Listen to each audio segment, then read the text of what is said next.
Once upon a midnight dreary, as I pondered weak and weary over many a quaint and curious volume of forgotten lore, while I nodded, nearly napping, suddenly there came a tapping, as if someone gently rapping at my chamber door. "'Tis some visitor," I muttered, tapping at my chamber door. Only this and nothing more.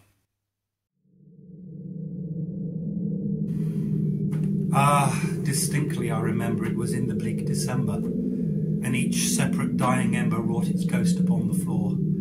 Eagerly I wished the morrow, vainly I sought to borrow from my books surcease or sorrow from the lost Lenore, the rare and radiant maiden whom the angels named Lenore, nameless here forevermore. And the silk, sad, uncertain rustle of each purple curtain thrilled me, filled me with fantastic terrors never felt before. So that now, to still the beating of my heart, I stood repeating, "'Tis some visitor entreating entrance at my chamber door.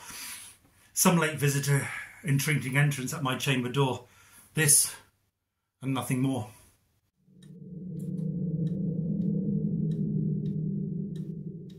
Presently my soul grew stronger, hesitating then no longer. "Sir," said I, "or madam, truly your forgiveness I implore, but the fact is, I was napping, so gently you came a-rapping, and so faintly you came a-tapping at my chamber door, that I scarce was sure I heard you." Here, I opened wide the door. Darkness there, and nothing more. Back into the chamber turning, all my soul within me burning. Soon again I heard a tapping somewhat louder than before. "Surely," I said, "surely that is something at my window lattice. Let me see then what thereat is, and this mystery explore. Let my heart be still a moment, and this mystery explore. 'Tis the wind, and nothing more."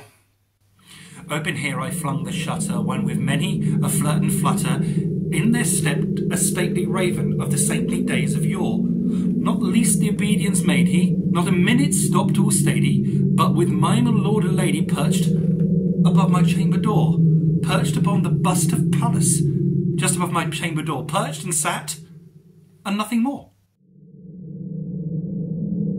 And then this ebony bird beguiling my sad fancy into smiling, by grave and stern decorum of the countenance it wore. "Thou thy crest be shorn and shaven, thou," I said, "art sure no craven, ghastly grim and ancient raven, wandering from the nightly shore. Tell me what thy lordly name is on the night's Plutonian shore." Quoth the raven, "Nevermore."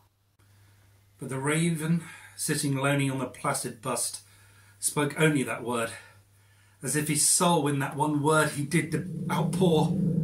Nothing further than he uttered, not a feather than he fluttered, still I scarcely more than muttered, "Other friends have flown before, on the morrow he will leave me, as my hopes have flown before." Then the bird said, "Nevermore."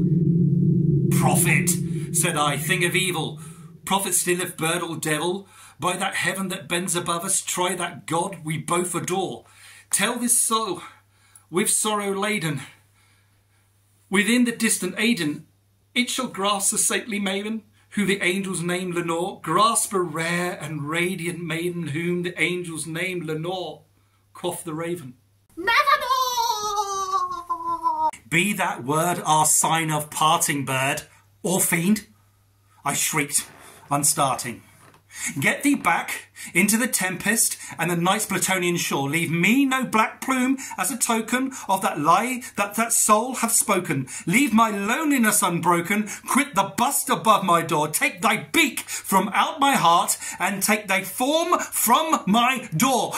Quoth the raven,